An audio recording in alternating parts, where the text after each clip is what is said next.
Hello दोस्तों, मैं विनय आनंद आपका इन्फो दोस्त आप सबका स्वागत करता हूं। और दोस्तों, आज के इस वीडियो में मैं आपके लिए लाइब्रेरी साइंस के यूजीसी नेट में पूछे जा सकने वाले मोस्ट एक्सपेक्टेड क्वेश्चंस को करवाने वाला हूं। और ये इस वीडियो का पार्ट 2 है।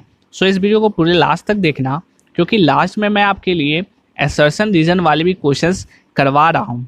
तो इस तरह के ये क्वेश्चन जो होते हैं आप अक्सर अपने एग्ज़ाम में स्किप कर देते हो, आप इससे अपने एग्ज़ाम में छोड़ देते हो। सो इसको ही ध्यान में रखते हुए मैं ये क्वेश्चंस करवा रहा हूँ, जिससे आपको ये पता चल जाए कि इस तरह के क्वेश्चंस को कैसे करते हैं। सो चलिए, इस वीडियो को बिल्कुल लाइक करना मत भूलना, इसे सब्सक्राइब करना। और चलिए आते हैं कौन कौन से क्वेश्चंस आज के इस वीडियो में हैं। तो चलिए शुरू करते हैं। सो यहाँ हमारा पहला क्वेश्चन है बायोस। बायोस क्या है? क्या ये एप्लीकेशन प्रोग्राम है, सिस्टम सॉफ्टवेयर है, बूटिंग सॉफ्टवेयर है या प्लेगरिज्म सॉफ्टवेयर है? तो बायोस क्या होता है? Basic input output system. और ये एक तरह का क्या है? बूटिंग सॉफ्टवेयर है। तो बूटिंग सॉफ्टवेयर क्या होता है? तो बूटिंग सॉफ्टवेयर जब भी कंप्यूटर को बूट करते हैं, जब उसे स्टार्ट करते हैं या किसी फ़ोन को, मोबाइल फ़ोन को स्टार्ट करते हैं, तो उसी को कहते हैं बूटिंग। तो बूटिंग करने का जो सॉफ्टवेयर है, that software is known as booting software. Okay, so BIOS क्या है? एक बूटिंग सॉफ्टवेयर है। नेक्स्ट है the term open source was coined by. जो टर्म है ओपन सोर्स, इसे सबसे पहली बार किसने दिया था? तो ऑप्शंस है यहाँ Tim Berners-Lee, Christian Peterson, Peter Merholz या माइकल कैसी। तो ओपन सोर्स जो पहली बार जो क्वाइन किया था उसका नाम था क्रिश्चियन पीटरसन ने सबसे पहली बार ओपन सोर्स टर्म को दिया था। ओके, सो कि ओपन सोर्स होता क्या है, ओपन सोर्स सॉफ्टवेयर होता क्या है? तो ये ऐसा सॉफ्टवेयर होता है जिसका जो कॉपीराइटर होता है, जिसने इसे बनाया है, वो जो दूसरे यूजर्स है उसको ये ग्रांट देता है, उसको ये परमिशन देता है कि आप इसे स्टडी करके इसमें चेंजेस ला सको, आप इसको डिस्ट्रीब्यूट कर सको फ्री ऑफ कॉस्ट। ठीक है, बिना पैसे के फ्री ऑफ कॉस्ट इसे डिस्ट्रीब्यूट करने का ये परमिशन देता है जो कॉपीराइटर होता है। तो यहाँ पर एक है कि द ओपन सोर्स इनिशिएटिव है, जो कि OSI जो लिया गया था फरवरी 1998 में बाय एरिक रेमंड और ब्रूस पर्न्स के द्वारा लिया गया था। ओके, सो ये 1998 में ये ओपन सोर्स इनिशिएटिव लिया गया था। ओके, सो नेक्स्ट बढ़ते हैं। नेक्स्ट है who invented OSI model in 1982। OSI जो मॉडल है 1982 में, ये मॉडल किसने दिया था?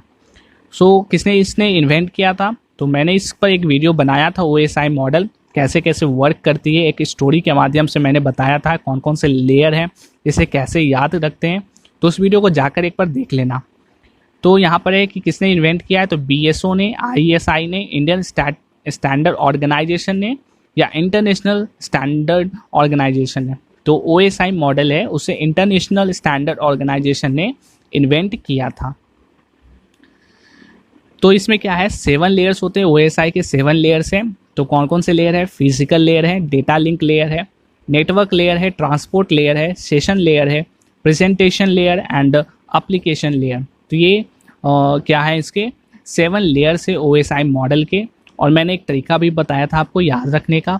कैसे आप याद रखना? PDNT SPA। तो आप इस तरह से इसे याद रख सकते हो, PDNT SPA। तो उस OSI मॉडल वाली वीडियो आप एक बार जरूर देख लेना। नेक्स्ट क्वेश्चन है कि major 2 characteristics of open source are. Open source जो होते हैं उसके 2 कैरेक्टरिस्टिक्स को बताना है। तो ये पहला है free copyright and free distribution. Next है open and no IPR, free distribution and open source code, free licence and no IPR। Okay, so क्या होता है? इसके 2 गुण क्या है? तो ये फ्री डिस्ट्रीब्यूशन होते हैं एंड ओपन सोर्स कोड होते हैं। ठीक है, फिर नेक्स्ट है the IT used for simulation of human thoughts is known as. कह रहा है कि ह्यूमन थॉट्स को जब IT में इंफॉर्मेशन टेक्नोलॉजी में लाया गया है, तो वो जो टेक्नोलॉजी है, दैट टेक्नोलॉजी क्या कहलाती है? तो वो है थिंकिंग सिमुलेशन है, 3rd जनरेशन कंप्यूटर है, थॉट प्रोसेस मैकेनिज्म है, या आर्टिफिशियल इंटेलिजेंस है। तो जो ह्यूमन थॉट्स को जब मशीनों में लाया जाता है वो क्या कहलाता है, आर्टिफिशियल इंटेलिजेंस कहलाता है। यानी मशीन खुद ब खुद इंसानों की तरह ही बिहेव करके वो खुद क्या इंसानों की ही तरह सोच लाती है। तो उस तरह का जो टेक्नोलॉजी है वो क्या कहलाती है, आर्टिफिशियल इंटेलिजेंस। ओके, सो यहाँ पर क्या हो गया, आर्टिफिशियल इंटेलिजेंस। नेक्स्ट है who is credited for coining the term folksonomy. Folksonomy जो टर्म है इसे सबसे पहले किसने क्वाइन किया था, किसने इसे दिया था? तो पॉल जुरकोवस्की है, माइकल बकलैंड है, टिम बर्नर्स-ली है या थॉमस वंडरवाल है? तो थॉमस वंडरवाल ने सबसे पहले फॉक्सोनोमी टर्म दिया था। Thomas Vander Wal is credited with coining the term folksonomy in 2004। 2004 में फॉक्सोनोमी ये टर्म दिया था उन्होंने। Folksonomy is sometimes called collaborative tagging, social classification, social indexing और सोशल टैगिंग। तो आप यहाँ पर ध्यान रखना कि ये जो फॉक्सोनोमी है इसे कभी कभी कोलैबोरेटिव टैगिंग भी कहते हैं, सोशल क्लासिफिकेशन भी कहते हैं, सोशल इंडेक्सिंग भी कहते हैं और सोशल टैगिंग भी कहते हैं। यानी ये सारे नाम फॉक्सोनोमी के ही हैं। तो यहाँ पर एक ही क्वेश्चन में आपको इतने सारे क्वेश्चंस का जवाब मिल जाएगा। तो आप बिल्कुल इस वीडियो को इस तरह से आप लोग देखना कि जिस तरह से कि आप वीडियो को ख़त्म करते ही साथ आपको ये सारे क्वेश्चंस याद हो जाएं। तो इस तरह से इस वीडियो को देखना आप लोग, तो ये क्या होगा, आपको ये ज़्यादा वैल्यू आपको प्रोवाइड कर पाएगी। नेक्स्ट क्वेश्चन है in compound Boolean searching the natural order for processing the 3 Boolean operator in most important retrieval system. तो कह रहा है कि बुलियन ऑपरेटर्स के बारे में हम लोग को पता है, एंड और एंड क्या होता है, नॉट होता है। ठीक, ये 3 एंड और नॉट होता है, ये 3 होते हैं। सो आपको बताना है यहाँ पर है कि इसके सही प्रोसेसिंग ऑर्डर क्या है, क्या इसका नेचुरल ऑर्डर प्रोसेसिंग है। सो इसका है नॉट एंड और, नॉट एंड और ये इसका सही प्रोसेसिंग ऑर्डर है, नेचुरल ऑर्डर ऑफ प्रोसेसिंग है। तो इसे आप ध्यान रखना, एंड और नॉट नहीं करना है, नॉट एंड और करना है। नेक्स्ट है the practice of binding books in human skin is called.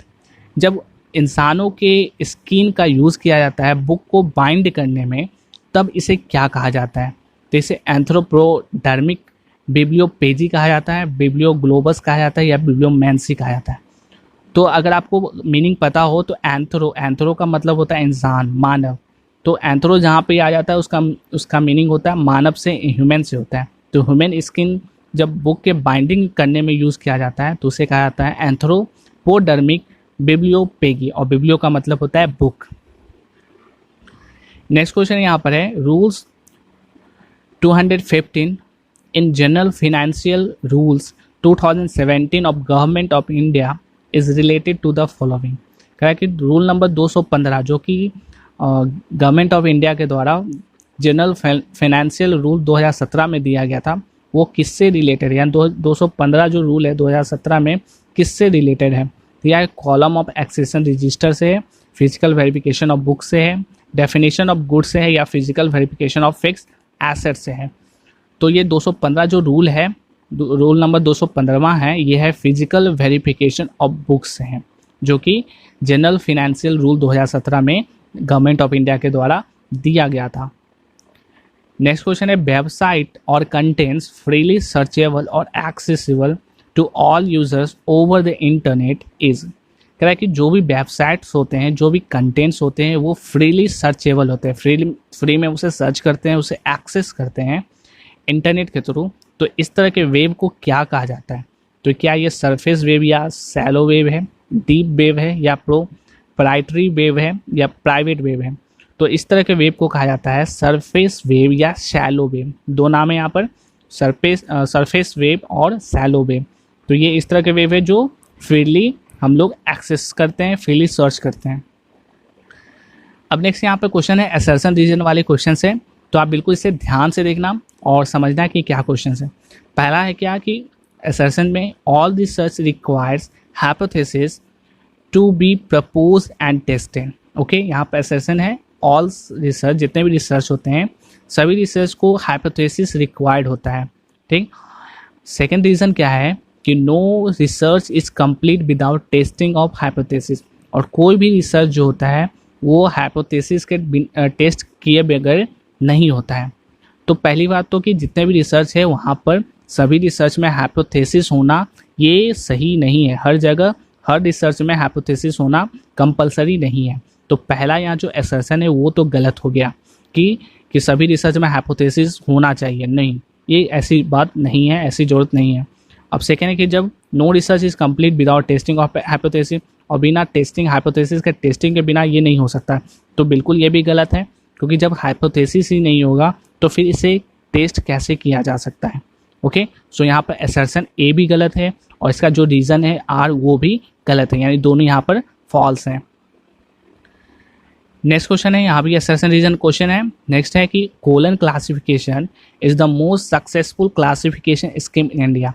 जो कोलन क्लासिफिकेशन है वो इंडिया का सबसे ज़्यादा सक्सेसफुल क्लासिफिकेशन स्कीम है। ओके, सो अब रीज़न पढ़ते हैं। रीज़न क्या है, तो ये है the most important factor behind the success of any classification scheme is the revision and publication of different edition at a regular interval। कि जितने भी क्लासिफिकेशन स्कीम है उसके सक्सेस के पीछे एक ही बात है कि ये हमेशा रिवीजन होते रहते हैं और इसका हमेशा अलग अलग एडिशन पब्लिश्ड होते रहते हैं रेगुलर इंटरवल पर। ओके, सो यहाँ पर रीज़न ये समझ लिए। तो फिर से असर्शन पढ़ते हैं कि colon classification the most successful classification scheme in India. तो ये तो बात बिल्कुल गलत है। कोलन क्लासिफिकेशन इंडिया का मोस्ट पॉपुलर क्लासिफिकेशन स्कीम नहीं है, ठीक है। और दूसरा क्या है कि बिल्कुल दूसरा बात बिल्कुल सही था कि कोई भी क्लासिफिकेशन स्कीम तभी सक्सेस कर पाएगा जब उसमें ज़्यादा से ज़्यादा रिवीजन होगा, उसमें नए नए publication regular interval of time में होते रहेंगे, जैसे आपके DDC के साथ हुआ। तो इसलिए यहाँ पर क्या है, जो रीज़न है ये बिल्कुल सही है, लेकिन असर्शन इसका गलत है। तो ए गलत है, असर्शन गलत है और रीज़न ट्रू है, ए फॉल्स है एंड आर ट्रू है। नेक्स्ट है Z39.50 is a standard protocol enables communication among the network computers through a single search interface।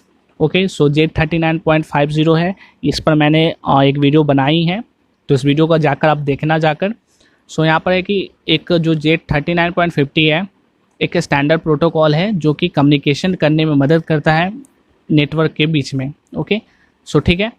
Reason क्या है कि Z39.50 application in library consortia environment can enhance resource sharing. Resource sharing करने में Z39.15 काफ़ी मदद करता है, लाइब्रेरी कंसोर्शिया के एनवायरनमेंट में ये मदद करता है रिसोर्स शेयरिंग करने में। तो ये भी बात बिल्कुल सही है। तो यहाँ पर Z39.50 ये रिसोर्स शेयरिंग करने में मदद करती है और ये क्या है, एक स्टैंडर्ड प्रोटोकॉल है कम्युनिकेशन करने के लिए, दो कंप्यूटर के बीच में, दो कंप्यूटर नेटवर्क के बीच में कम्युनिकेशन में ये मदद करती है। तो यहाँ पर असर्शन ए भी सही है और रीज़न आर ये भी सही है, यानी दोनों both are the true. Next है UGC is financial supporting all the academic libraries. UGC financially सबको सपोर्ट करती है जो भी एकेडमिक लाइब्रेरीज हैं। ओके, रीज़न है कि UGC is primarily responsible for the overall development of libraries of higher education in India. Higher education provide करने वाली जो लाइब्रेरीज हैं उनके डेवलपमेंट के लिए UGC मुख्यतः रिस्पॉन्सिबल है। तो बिल्कुल रीज़न बिल्कुल सही है कि UGC हायर एजुकेशन के लिए ही काम करती है। और जो इसका असर्शन था कि UGC फाइनेंशियल सपोर्ट करती है एकेडमिक लाइब्रेरी को, तो बिल्कुल गलत है। एकेडमिक लाइब्रेरी को नहीं करती है, ये यूनिवर्सिटी लाइब्रेरी है, कॉलेज लाइब्रेरी है, उनको ये करती है। तो UGC पहला तो सपोर्ट नहीं करती है एकेडमिक लाइब्रेरीज को, तो ये असर्शन फॉल्स है। और UGC है जो रिस्पॉन्सिबल है हायर एजुकेशन के लिए, डेवलपमेंट ऑफ हायर एजुकेशन के लिए, तो ये बिल्कुल सही है। तो ये हो गया ट्रू और ये हो गया आपका फॉल्स। ओके, नेक्स्ट है several library science departments in India have shifted to integrated MLS program. क्योंकि कुछ लाइब्रेरी साइंस के ऐसे डिपार्टमेंट्स हैं इंडिया में जो शिफ्ट कर गए हैं MLS प्रोग्राम को, एक इंटीग्रेटेड MLS प्रोग्राम उन्होंने बनाया है। इसमें BLS भी है और MLS दोनों को मर्ज करके एक इंटीग्रेटेड MLS प्रोग्राम बनाया है। ओके, और रीज़न क्या है कि MLS program integrated is a right solution to knowledge explosion in the field. MLS program को जब इंटीग्रेटेड कर दिया जाएगा तो इससे जो नॉलेज है वो उस नॉलेज का एक्सप्लोजन होगा उस फील्ड में, एक बेहतर नॉलेज प्रोवाइड किया जा सकता है। तो पहली बात तो जो असर्शन है वो तो बिल्कुल सही है कि हाँ, बहुत सारे डिपार्टमेंट, कॉलेजेस में, यूनिवर्सिटीज़ में एक इंटीग्रेटेड एमएलआईएस प्रोग्राम चलाया जा रहा है, लेकिन इसको चलाने से ये नहीं होगा कि वो चीज़ें आसान हो जाएगी, नॉलेज लेना आसान हो जाएगा। तो ये बात बिल्कुल गलत है। There is a right solution to knowledge explosion in the field, that is not true. So यहाँ पर क्या है, ये फॉल्स है, रीज़न फॉल्स है और ये असर्शन इसका ट्रू है। Okay, so thank you so much. आपको ये वीडियो कैसा लगा मुझे कमेंट करके बताना। अगर कोई भी आपको प्रॉब्लम हो, कोई सजेशन देना हो तो मुझे कमेंट जरूर करना। वीडियो को बिल्कुल लाइक करना मत भूलना और इसे सब्सक्राइब करना। तो चलिए नेक्स्ट वीडियो में हम लोग मिलते हैं और देखते हैं कि और भी कौन कौन से क्वेश्चंस आपके लिए इंपॉर्टेंट हो सकते हैं। तो चलिए, वंस अगेन